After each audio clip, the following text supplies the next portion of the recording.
Oke, langsung aja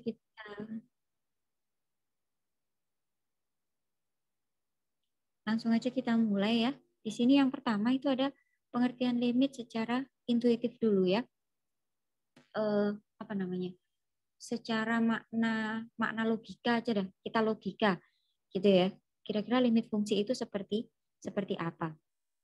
Nah, teman-teman saya rasa juga sudah tidak asing ya terkait dengan limit fungsi. Biasanya dinotasikan dengan seperti ini, ya, misalkan limit fx untuk x mendekati c itu sama dengan L. Nah, ini coba diperhatikan. Ada dua statement di sini. Teman-teman juga bisa melihat ini di buku teman-teman masing-masing. Nah, ini yang pertama itu ada statement jika x mendekati c, maka fx mendekati L. Ya. Kemudian semakin dekat x kepada c, artinya apa? Dia semakin dekat pula fx kepada L. Kemudian untuk poin yang kedua, nilai-nilai fx adalah dekat dengan L untuk x dekat dengan C. Nah, kira-kira kalau yang seperti ini bagaimana?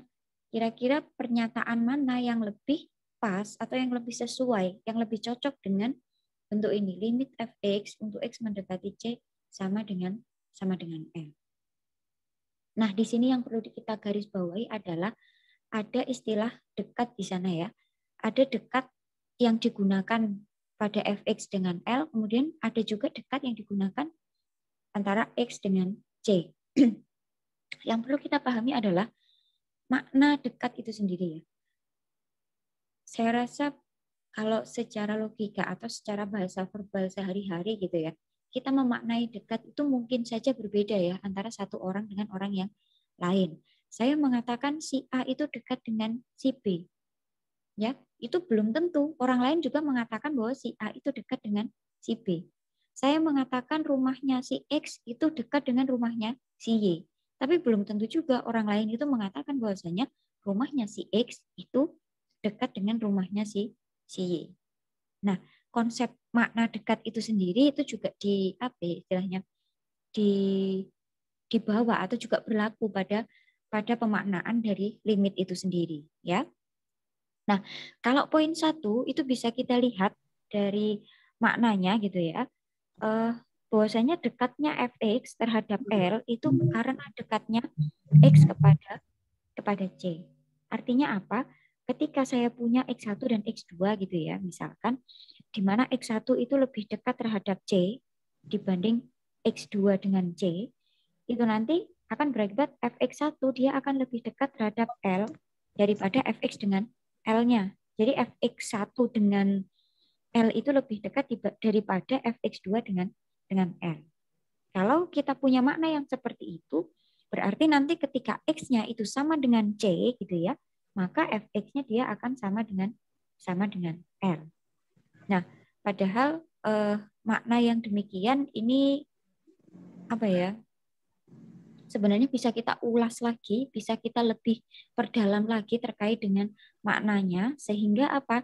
Konsep dekat di sini bisa lebih tepat gitu ya. Belajar. Nah, di sini yang bisa lebih pas atau bisa lebih sesuai itu ada di statement yang kedua, yaitu apa? Nilai-nilai fx adalah dekat dengan L untuk x dekat dengan C, di mana statement yang kedua itu ini mengindikasikan bahwa dekatnya fx dengan L itu beda dengan dekatnya x dengan C. Jadi mereka punya kriteria dekatnya masing-masing. Jadi fx dengan L itu dikatakan dekat ketika seperti apa, itu punya kriteria sendiri. Dan X itu dekat dengan C seperti apa, itu ketika dia punya kriteria sendiri. Jadi di sini nanti kita coba memaknai limit fungsi itu dengan makna yang lebih detail. Ya, kita analisis secara lebih mendalam.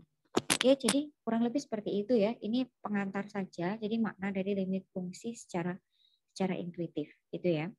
Oke. Nah, sebelum masuk ke sebelum masuk ke definisi limit fungsi ya, di sini coba saya kenalkan dulu apa itu titik limit ya.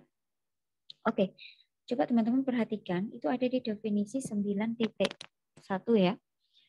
Nah, di sini misalkan A itu adalah subset dari R gitu ya. Kemudian sebuah titik C di dalam R itu dikatakan titik limit A jika apa? jika setiap persekitaran C radius delta, ini ya, di mana persekitaran C radius delta itu bisa kita nyatakan dalam bentuk C min delta sampai dengan C plus delta. Ini berupa interval ya. Interval terbuka dari C min delta sampai dengan C plus delta. Itu memuat paling sedikit satu anggota A selain C.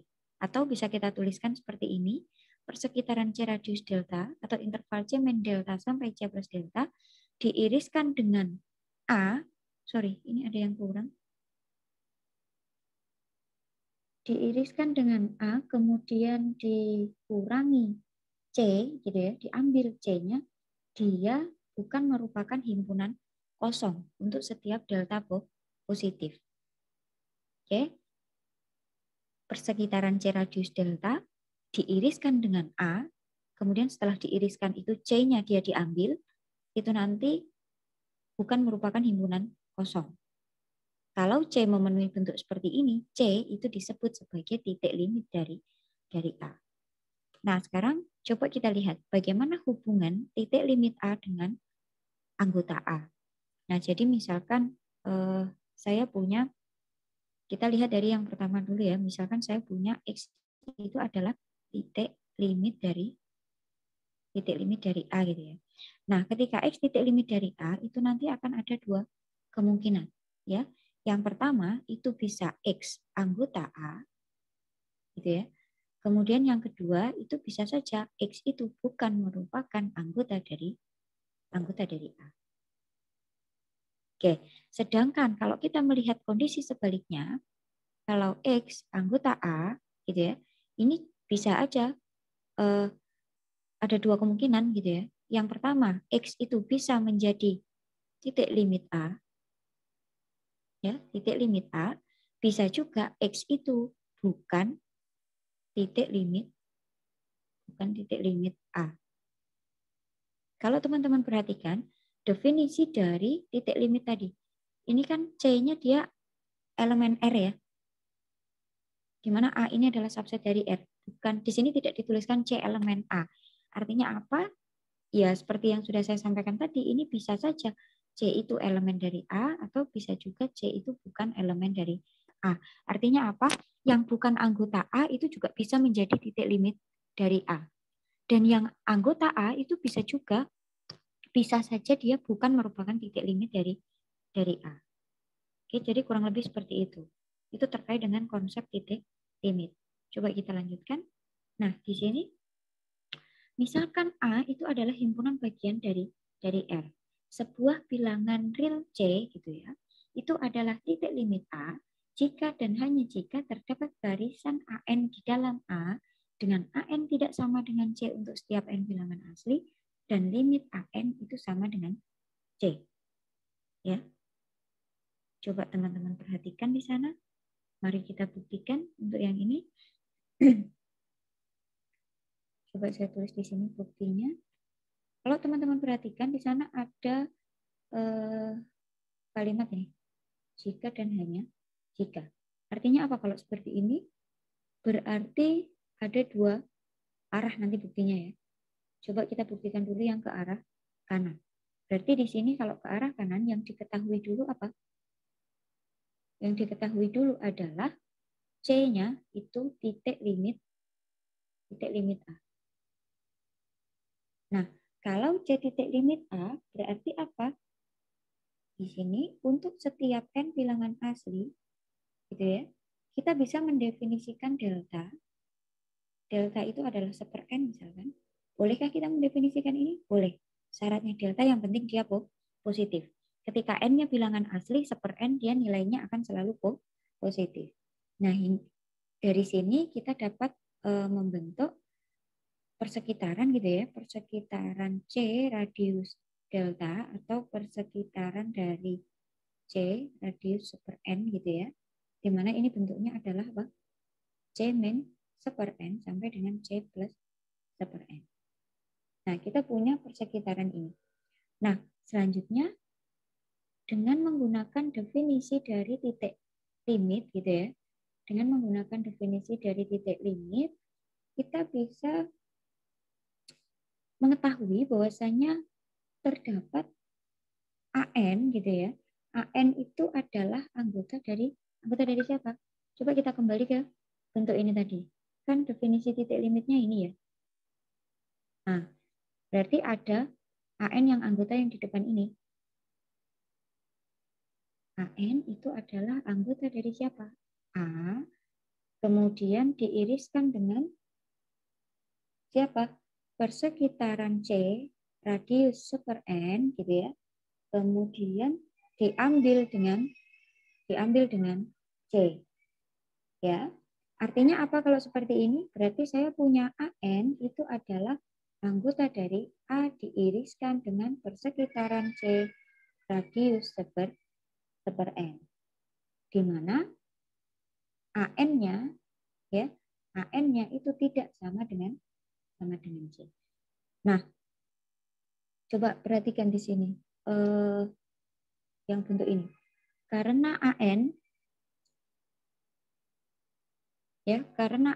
itu adalah elemen dari A diiriskan dengan persekitaran C radius seper N, kan berarti sudah pasti AN itu elemen dari persekitaran C radius seper N, gitu ya. Nah, berarti di sini apa?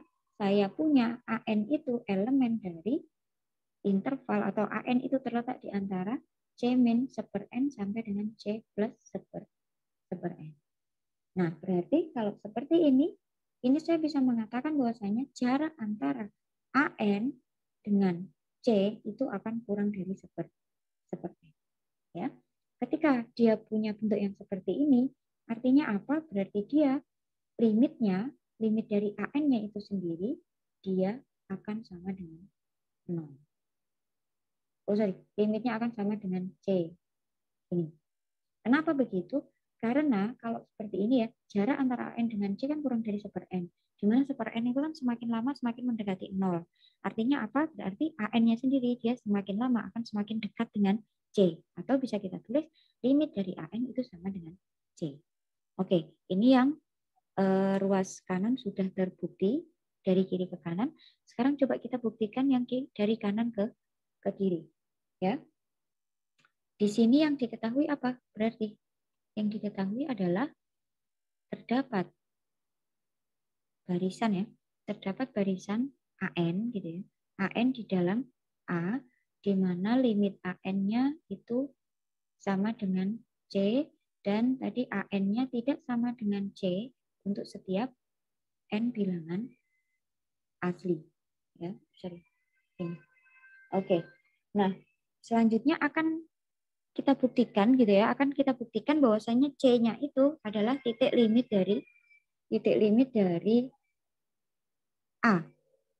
Nah, di sini kita punya limit dari AN gitu ya. Limit dari AN itu kan sama dengan C ya. Maka apa? Untuk setiap delta positif itu nanti akan terdapat K bilangan asli. Teman-teman ingat kembali konsep definisi dari limit barisan ya. Terdapatkah bilangan asli gitu sehingga jarak antara AN dengan C gitu ya, dia akan kurang dari delta untuk setiap N lebih dari sama dengan K. Nah, sekarang coba kita fokus pada N yang sama dengan, untuk N sama dengan K di sini. Berarti apa? Saya punya AK gitu ya, di mana AK ini adalah elemen dari A, kemudian AK sendiri dia tidak sama dengan C, gitu ya. AK tidak sama dengan C, kemudian AK sendiri, bagaimana? AK sendiri dia anggota dari, kalau kita lihat dari sini, dia adalah anggota dari C min delta sampai dengan C plus delta. Atau ini tidak lain adalah bentuk persekitaran ya. Persekitaran C radius delta di sana. Nah, coba teman-teman lihat. AK elemen dari A. AK-nya bukan C. Kemudian AK itu elemen dari persekitaran C radius delta. Maka dari sini saya punya apa? Saya punya AK itu adalah elemen dari A diiriskan dengan apa?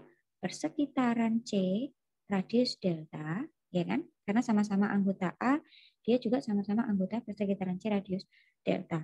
Dan dia bukan anggota, dia tidak sama dengan C. Berarti ini meskipun saya ambil C tidak akan masalah karena dia tidak sama. Kalau kita kembalikan lagi ke definisi limit, titik limit, ini artinya apa? Bisa saya katakan bahwasanya AK itu adalah titik limit, ya, titik limit dari A. Oke, jadi sampai di sini dia terbukti. Yang ke ruas kiri ya. Yang perlu diperhatikan adalah kalau dia merupakan titik limit, gitu ya, kita ingat kembali bagaimana definisi dari titik limit itu sendiri, sehingga kita bisa membuktikannya dengan mengacu pada definisi itu. Oke, sebelum saya lanjutkan sampai di sini ada yang ditanyakan mungkin teman-teman?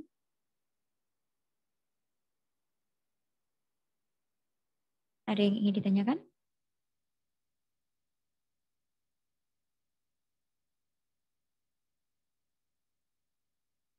Belum ya? Kalau Belum, belum, Bu. yes. Belum, Bu. Oke, kalau belum, coba kita lanjutkan ya. Nah, di sini teman-teman coba perhatikan. Ini ada contoh 9.1 ya. Misalkan kita punya himpunan A gitu ya. Himpunan A ini bentuknya seperti ini. Jadi min 1 digabung dengan himpunan X, di mana X-nya lebih dari sama dengan 0 kurang dari 1 digabung dengan himpunan 2. Nah, kita diminta menentukan himpunan semua titik limit dari A. Nah, di sini kalau kita gambarkan, kita ilustrasikan daerahnya kan seperti ini ya untuk himpunan A. Ini ada min 1, min 1-nya di mana? Di sini, ini min 1. Kemudian A-nya di mana? Yang tengah ini. X lebih dari sama dengan 0 kurang dari 1, berarti daerahnya di sini. Di mana 0 tertutup, 1 terbuka. Nah, ini yang di garis tebal ini ya. Kemudian digabung dengan 2, berarti di sini ada 2. Nah, kita diminta untuk coba menentukan titik limitnya. Kira-kira mana saja yang menjadi titik limit. Nah, yang perlu kita ingat kembali, tadi ya di konsep titik limit itu dia tidak harus menjadi anggota dari A dulu untuk bisa menjadi titik limit. Ya, jadi mungkin saja dia bukan anggota A tapi menjadi titik limit, gitu ya. Nah, di sini coba kita lihat yang pertama gitu ya. Ini yang pertama kita lihat untuk X sama dengan min 1. Apakah dia titik limit? Nah, di sini misalkan saya punya min 1-nya di sini ya. Min 1 di sini, kemudian di sini 0, di sini 1, ini daerahnya tadi, kemudian di sini misalkan 2 gitu ya. Nah, sekarang saya coba mau mengambil saya coba ganti warna yang lain. Nah, ini saya buat persekitaran dari min 1 misalkan. Persekitarannya sini. Ini sampai dengan sini gitu ya. Misalkan ini min 1 min delta 1. Misalkan di sini min 1 plus delta 1. Nah, kira-kira kalau seperti ini, ketika saya punya min 1 gitu ya. Kemudian saya iriskan dengan persekitaran dari min 1 radius delta 1 gitu ya. Ini hasilnya berapa? Ini adalah hasilnya min 1 ya. Karena apa? Ini bukan min 1 aja yang ini tadi. Sebentar, coba saya hapus dulu. Yang ini bukan min 1, tapi kita ambilnya A gitu ya. Keseluruhan dari A. Nah, yang di sini ini adalah A. Jadi A diiriskan dengan persekitaran min 1 radius delta 1, itu hasilnya adalah min 1. Kemudian kalau kita kembali ke definisi limit, A diiriskan dengan persekitaran min 1 radius delta 1. Kita mau melihat apakah min 1 itu titik limit, berarti di sini kita kurangkan dengan min 1. Sementara yang di sini tadi hasilnya berapa? Ini min 1. Min 1 diambil min 1 berarti sama dengan himpunan kosong. Ternyata habis loh. Ya. Karena ini tadi ketika diiriskan kan hasilnya cuma min 1. Berarti ketika min 1-nya saya ambil, ya habis, kosong, tidak ada isinya. Ya, di sini adalah himpunan kosong. Berarti kalau seperti ini nanti min 1 itu bukan titik limit. Ya, min 1 bukan titik limit. Nah, nanti hal yang sama juga berlaku untuk yang X sama dengan 2. Ya. Nah, sekarang coba saya kembali ke warna merah biar sama. Nah, sekarang kita coba fokus ke daerah yang ini, ini tutup ya. 0, 1 terbuka. Nah, karena di sini tadi, sebelum masuk ke sini, karena tadi min 1 di sini dia bukan titik limit ya. Ini bukan, ini sama halnya dengan 2, berarti 2 juga bukan titik limit. Nah, ini coba kita lihat dari titik batasnya ya. Kita nanti cek 0 dengan satunya. Nah, ketika di sini 0 gitu ya. Kemudian di sini saya buat, ini kan nolnya di sini ya. Sini 0, kemudian saya buat persekitaran misalkan, radiusnya delta aja. Sini min delta, di sana delta. Nah, dari sini ketika saya mengiriskan, A saya iriskan dengan persekitaran 0, radius delta, hasilnya berapa? Berarti kan masih sisa yang daerah sini sampai sini kan ya? Ini kan masih jadi irisannya ya. Berarti di sini hasilnya adalah 0 sampai dengan delta. Ini kan? Nah, kemudian kalau ini persekitaran 0, radius delta, kemudian saya ambil nolnya. Ya, padahal tadi hasil irisannya ini, nolnya saya ambil, berarti sisanya berapa? Di sini 0, tapi jadi himpunan terbuka, di sini delta. Ya, nah berarti kalau seperti ini artinya apa? 0, ini dia adalah titik limit A. Titik limit A. Nanti juga sama untuk yang kasus 1. Meskipun 1 bukan anggota dari A, tapi nanti 1 dia juga akan menjadi titik limit dari A. Dan juga titik-titik yang berada di sini, di tengah-tengah sini semuanya adalah titik limit dari A. Berarti apa? Berarti yang menjadi titik limit dari himpunan A itu adalah himpunan tertutup 0 sampai dengan 1. Inilah himpunan titik limit dari A. Jadi kurang lebih seperti itu. Caranya kita menentukan apakah suatu titik atau suatu daerah itu merupakan anggota-anggotanya itu merupakan titik limit dari suatu himpunan. Ya, itu terkait dengan contoh dari titik limit. Nah, sekarang ini ada beberapa contoh sebenarnya ya. Ada beberapa contoh tentang titik limit. Nah, di sini misalkan saya punya himpunan A gitu ya, di mana himpunan A itu banyak anggotanya dia berhingga. Berarti apa? Kalau A mempunyai banyak anggota yang berhingga, berarti A itu dia tidak punya titik limit. Nah, coba teman-teman kembali lagi ke sini tadi. Ini kan dia min 1 itu suatu titik yang berdiri sendiri gitu ya istilahnya, bukan berupa interval gitu ya. Kemudian 2 juga seperti itu. Ternyata setelah kita selidiki, min 1 itu dia bukan merupakan titik limit. Ya. Nah, di sini juga sama. Misalkan saya punya himpunannya itu adalah 0, kemudian setengah, kemudian 1 misalkan. Nah, ini kan dia titik-titik yang apa namanya? Berhingga ya, di sini 0 misalkan, di sini setengah, kemudian di sini ada 1 gitu ya. Nah, berarti kalau seperti ini dia tidak punya titik limit. Nah, ini kalau kita generalisasi gitu ya, kita perumum. Nah, ini ada himpunan bilangan asli n di mana dia tidak punya titik limit. Ya, karena dia anggotanya kan kayak di apa ya? 1, 2, 3, 4, di mana nanti kita bisa mengambil persekitarannya atau deltanya kita ambil setengah kan nanti kita sudah bisa menunjukkan bahwa setiap anggota bilangan asli itu bukan merupakan titik limit. Ya, jadinya apa? Berarti n itu sendiri dia tidak punya titik limit. Nah, ini yang ketiga juga sama, bilangan rasional. Kalau bilangan rasional itu dia mempunyai titik limit. Titik limitnya siapa? Itu adalah semua himpunan bilangan real. Ini kita manfaatkan sifat kepadatan bilangan rasional kemarin ya. Kemudian yang keempat, ini himpunan A seper N itu hanya mempunyai titik limit 0. Nah, kalau kita perhatikan, padahal 0 sendiri itu bukan anggota dari A ya. Ternyata dia malah menjadi titik limit. Kira-kira kenapa seperti itu? Nah, ini kalau secara visual gitu ya, misalkan di sini 0 gitu ya. Di sini 1. Anggota-anggota dari A kan bisa kita lihat seperti itu. Di sini setengah, di sini sepertiga, 1/3, kemudian ada 1/4 mungkin, dan dia akan semakin lama semakin dekat dengan 0. Di mana titik-titiknya ada banyak sekali di sini anggota A yang di dekatnya 0. Dengan demikian di sini 0 itu bisa dikatakan sebagai titik limit dari himpunan A. Oke.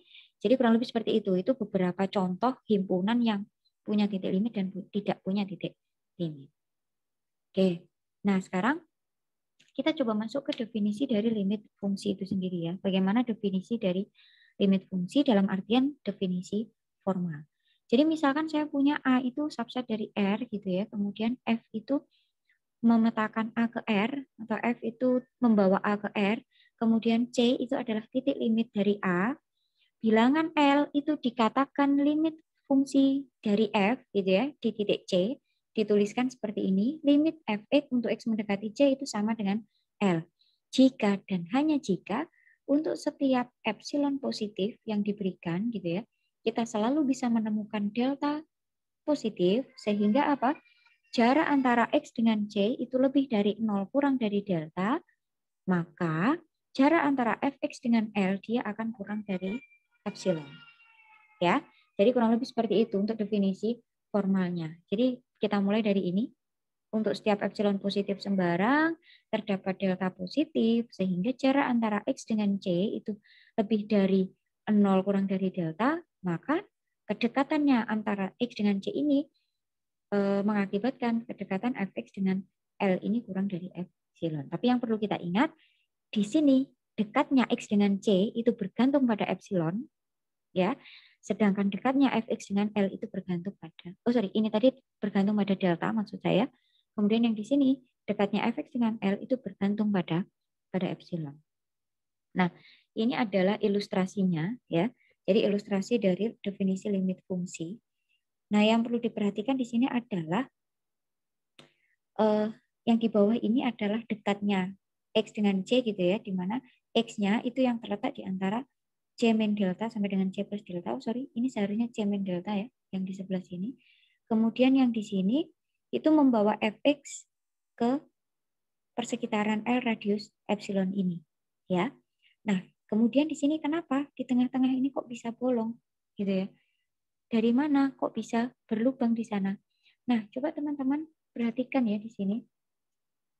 Dari kriteria dekatnya X dengan C, tadi kan kita punya ini. Ya. Bisa saya tuliskan bahwasanya jarak antara X dengan C itu lebih dari 0 begini ya.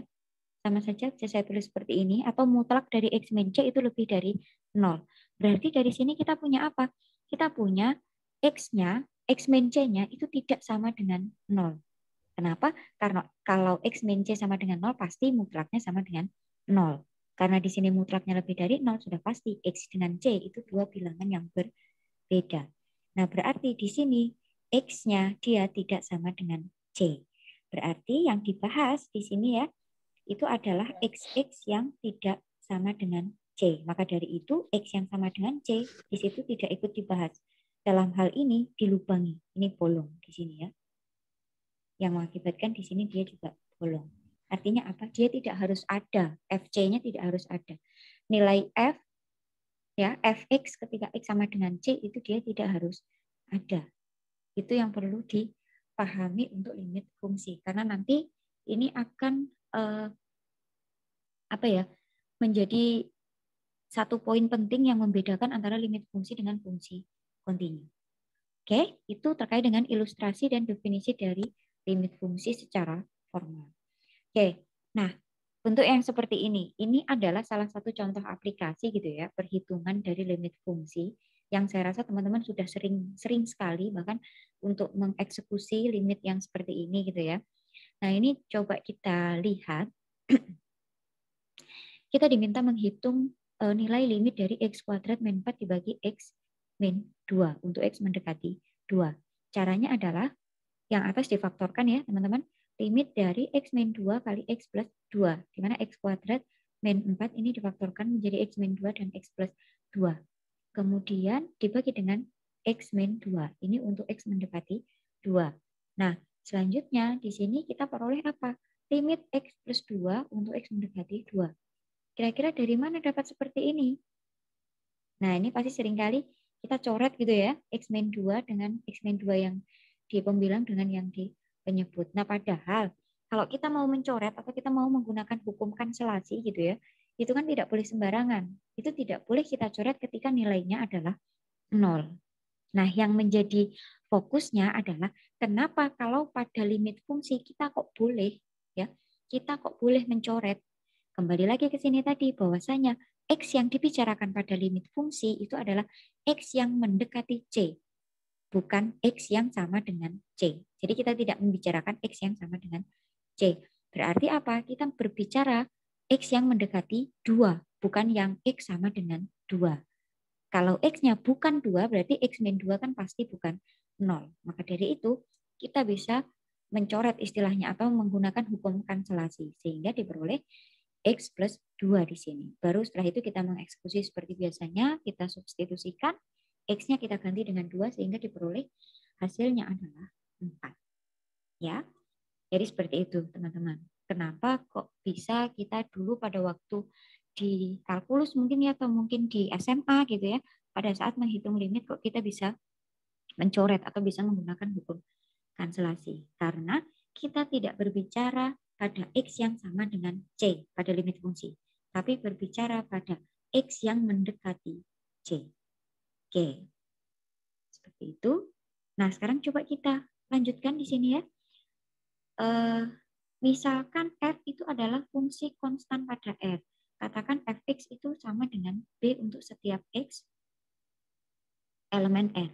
Buktikan bahwa untuk sembarang C elemen R itu berlaku limit B untuk X mendekati C itu dia sama dengan B. Atau ini apa ini? Contoh 9.3 ini berbicara tentang limit dari suatu konstanta. Ya. Nah, di sini coba kita lihat. Coba kita buktikan ya.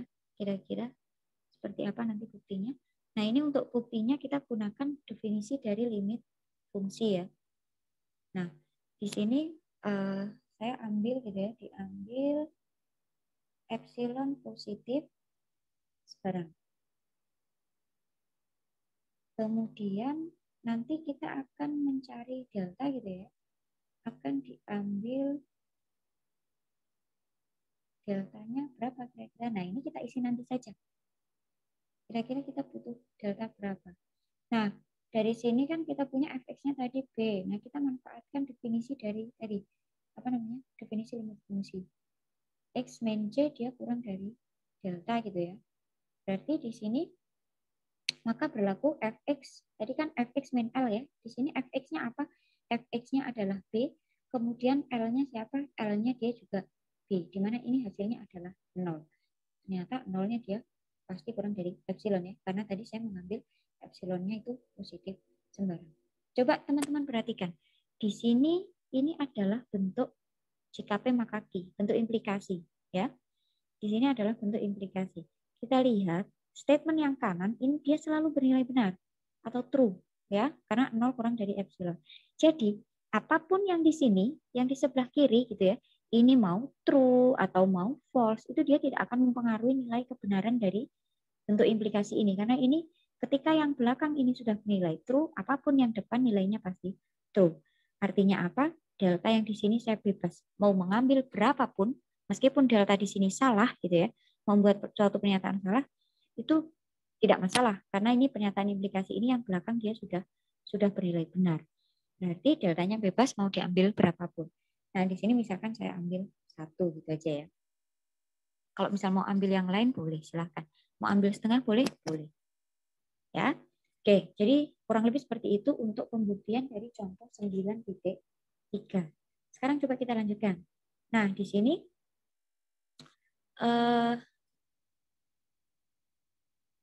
kita diminta membuktikan bahwasanya limit dari alfa X untuk X mendekati C itu sama dengan alfa C. Coba teman-teman perhatikan. Dari sana kita punya apa? Fx-nya. Fx-nya itu adalah alfa X. Kemudian C-nya siapa? C-nya tetap C di sana ya. Ini kita gunakan istilah C di sana.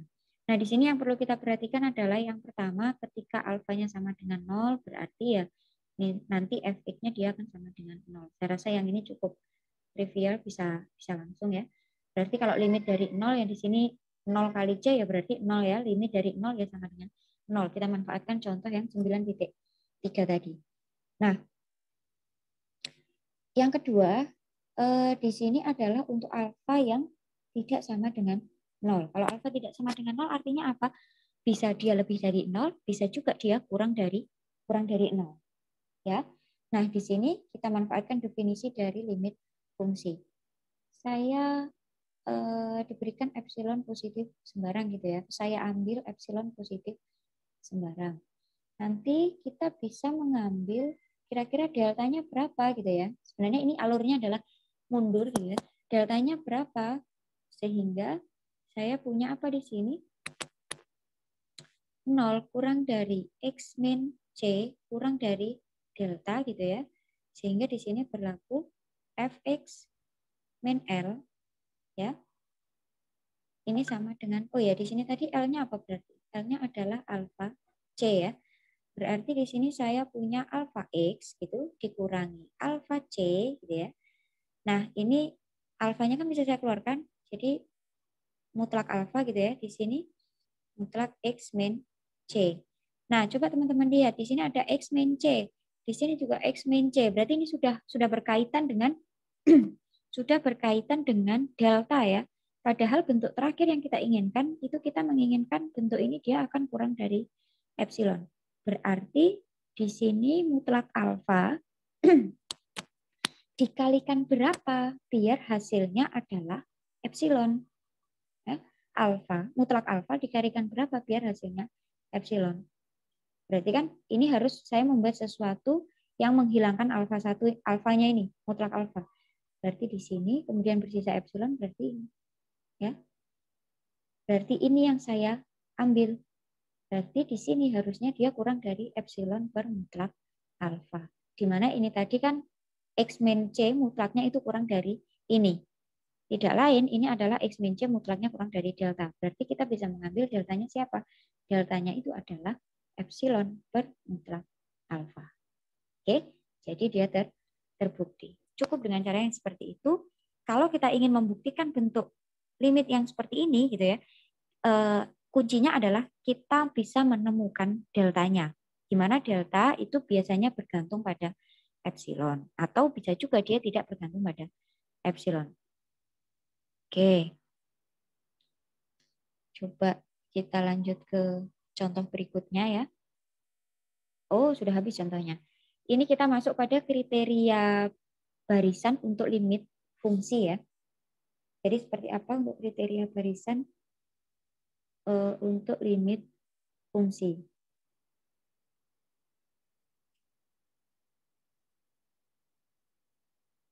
Nah, di sini teman-teman bisa perhatikan di teorema 9.3 ya, kalau di buku. Jadi misalkan saya punya F itu memetakan A ke R, dan C itu adalah titik limit dari A. Maka kedua pernyataan berikut ekuivalen. Ya. Jadi pernyataan yang pertama itu adalah limit Fx untuk X mendekati C sama dengan L. Pernyataan yang kedua, untuk setiap barisan Xn di dalam A yang konvergen ke C, di mana Xn tidak sama dengan C untuk setiap N bilangan asli, maka barisan Fxn itu dia konvergen ke L. Atau ini kalau coba kita buat dalam bahasa matematik gitu ya. Ini saya punya limit dari Fx gitu ya, untuk X mendekati C, dia akan sama dengan L jika apa?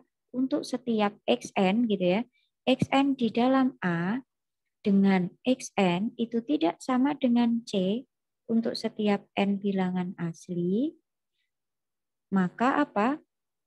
Maka limit dari Fxn ya, limit Fxn sama dengan L. Nah, ini teman-teman perhatikan, yang di sini ini adalah limit barisan ya.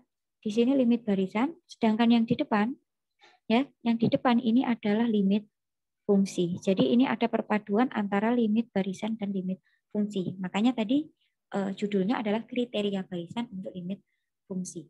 Nah, nanti untuk buktinya teman-teman bisa cermati pada buku kita ya, buku referensi yang kita gunakan. Di sana Tentunya karena ini merupakan pernyataan ekuivalen dari dua statement gitu ya, ekuivalensi dari dua pernyataan, berarti nanti akan ada dua pembuktian, yaitu bukti ke arah kiri maupun ke arah kanan. Nanti monggo teman-teman bisa mencermati di sana. Nah, ini coba saya berikan negasi gitu ya, negasi dari kriteria barisan tadi. Di mana kriteria barisan tadi kan di sini dia berbicara tentang yang konvergen gitu ya. Bagaimana ketika limit fx-nya itu sama dengan L. Bagaimana kalau limit fx-nya tidak sama dengan L atau mungkin limit fx-nya dia tidak ada gitu. Nah, ini ada yang namanya adalah kriteria divergen ya. Kriteria divergen dari suatu limit fungsi. Nah, ini teman-teman coba perhatikan yang pertama limit fx untuk x mendekati c tidak sama dengan L. Itu jika dan hanya jika seperti apa? Ini, jika ada barisan xn di dalam A dengan xn tidak sama dengan C, gitu ya. Kemudian xn-nya konvergen ke C, tapi limit barisan fxn dia tidak sama dengan L. Oke, perhatikan. Limit fx tidak sama dengan L jika ada barisan xn di dalam A dengan xn tidak sama dengan C, di mana xn konvergen ke C, atau saya bisa menulis ini limit barisan gitu ya, limit dari xn-nya itu dia sama dengan C, tapi limit fxn tidak sama dengan L. Atau saya bantu membuat dalam bahasa matematisnya gitu ya, limit fx gitu ya, untuk x mendekati C itu dia tidak sama dengan L jika apa? Jika terdapat barisan misalkan xn di sana ya, xn di dalam A dengan xn-nya dia tidak sama dengan C untuk setiap n bilangan asli, di mana limit dari xn-nya ya, limit dari xn-nya dia sama dengan C, tapi limit dari barisan f, x, n, ya, dia tidak sama dengan L. Ini yang pertama. Nah, sekarang coba kita lihat yang kedua. Limit fx, gitu ya, limit fx untuk x mendekati C dia tidak ada jika apa? Jika ada barisan xn di dalam A dengan xn tidak sama dengan C, dan xn konvergen ke C atau limit xn-nya sama dengan C, tapi fxn ini dia tidak konvergen atau limitnya tidak ada, atau bisa kita tuliskan begini, limit dari fx gitu ya, untuk x mendekati C dia tidak ada, ini jika dan hanya jika apa? Ada barisan xn di dalam A gitu ya, di mana xn-nya itu tidak sama dengan C untuk setiap n bilangan asli, kemudian limit dari xn sama dengan C, mirip ya dengan tadi, tapi limit dari f xn, limit barisan fungsinya dia tidak ada. Ya, limit barisan fungsinya dia tidak ada. Nah, sekarang kita lihat yang poin ketiga, yang terakhir. Limit fx untuk x mendekati C dia tidak ada hanya jika ada dua barisan. Misalkan xn yn gitu ya di dalam A, sehingga xn y di mana xn yn-nya tidak sama dengan C, ya. Kemudian xn yn konvergen ke C, tapi limit barisan fxn dengan fyn-nya dia tidak sama, ya. Nah, ini kalau kita bawa ke kalimat matematis, nah di sini limit dari fx gitu ya, untuk x mendekati C dia tidak ada. Ini jika dan hanya jika apa? Ada yang pertama xn, yang kedua yn, keduanya berada di dalam A. Kemudian xn dan yn-nya itu tidak sama dengan C untuk setiap n bilangan asli. Kemudian limit dari xn-nya dia sama dengan C, kemudian limit dari yn-nya juga sama, limit yn-nya dia juga sama dengan C, Tetapi apa? Limit barisan fungsinya gitu ya. Limit fxn itu tidak sama dengan limit f y n. Oke, berarti kalau seperti ini nanti dia limitnya tidak ada. Oke, jadi itu 3 kriteria divergen ya teman-teman, bisa diperhatikan karena ini nanti akan sangat berguna untuk kita menyelidiki eksistensi dari suatu limit atau ketika kita diminta untuk membuktikan bahwa limit dari suatu fungsi itu tidak ada. Jadi yang pertama itu limit f(x) tidak sama dengan L itu ketika ada satu barisan dengan sifat ini tadi. Kemudian yang kedua, limitnya tidak ada ketika ada satu barisan dengan sifat seperti ini. Kemudian yang terakhir, itu adalah limitnya tidak ada ketika ada dua barisan dengan sifat yang seperti ini. Oke. Untuk lebih memahami lagi, mungkin kita bisa masuk ke contoh gitu ya, biar lebih terlihat penerapannya. Kita diminta membuktikan bahwasanya limit dari 1/x untuk x mendekati 0 itu dia tidak ada. Ya, dari sini kita punya fx-nya apa ini? Fx-nya itu adalah 1/x. Kemudian kita punya c-nya siapa? C-nya adalah 0. Ya. Nah, di sini saya coba mengambil barisannya berapa ya kira-kira? Saya coba ambil xn itu adalah 1/n, di mana n-nya adalah bilangan asli. Nah, kalau teman-teman perhatikan, xn ini kan dia tidak akan pernah bernilai 0 kan ya? Karena n-nya bilangan asli, 1 per berapapun dia tidak akan pernah bernilai 0. Kemudian limit dari 1/n itu dia sama dengan 0. Ya. Nah, sekarang coba kita lihat limit barisannya ya. Limit dari fxn-nya gitu ya. Kira-kira seperti apa? Berarti kita melihat limit dari f berapa tuh? Xn-nya tadi apa? 1/n gitu ya. Berarti kan ini sama dengan limit dari 1/1/n. Atau di sini sama dengan limit dari 1/1/n itu berapa? Limit dari n. Kalau teman-teman perhatikan n itu berapa berarti? Kan n bilangan asli ya, berarti kan jalan 1, 2, 3, dan seterusnya. Dia semakin lama semakin besar. Berarti limit dari n-nya siapa? Dia limitnya tidak ada. Berarti dengan memanfaatkan kriteria tadi, khususnya kalau ini adalah kriteria yang nomor berapa ya? Kriteria yang nomor 2 ya, berarti pakai satu barisan. Dengan menggunakan kriteria divergen yang poin 2, kita bisa menyimpulkan bahwasanya limit dari 1/x untuk x mendekati 0 dia tidak ada. Nah, sekarang coba kita lanjutkan ke contoh berikutnya. Nah, di sini saya punya fungsinya adalah fungsi signum ya. Di sini ada fungsi signum. Saya kenalkan dulu apa itu fungsi signum. Atau biasa dikenal dengan fungsi tanda ya. Jadi dia itu adalah fungsi yang bernilai 1 ketika x-nya positif, bernilai 0 ketika x-nya sama dengan 0, dan bernilai min 1 ketika x-nya kurang dari 0. Atau kalau kita gambar gitu ya, ini sumbu x-nya, ini sumbu y-nya, kemudian ini 0-nya ada di sini 1, kemudian di sini min 1. Nah, berarti dia posisinya di sini ketika positif nilainya 1, ketika x-nya 0 nilainya 0, dan ketika negatif nilainya 1. Posisinya di sini. Jadi fungsi signum itu kurang lebih seperti itu bentuknya ya. Nah, di sini coba kita lihat. Nah, kira-kira kita mau menggunakan kriteria yang mana gitu ya untuk menyelesaikan suatu soal, suatu contoh gitu. Coba teman-teman perhatikan, di sana ada pembagian kasus ya, dia bisa bernilai positif, dia juga bisa bernilai negatif. Berarti saya bisa memanfaatkan kriteria yang ketiga, yaitu kita bisa memanfaatkan dua buah barisan gitu ya. Nah, di sini misal saya ambil barisan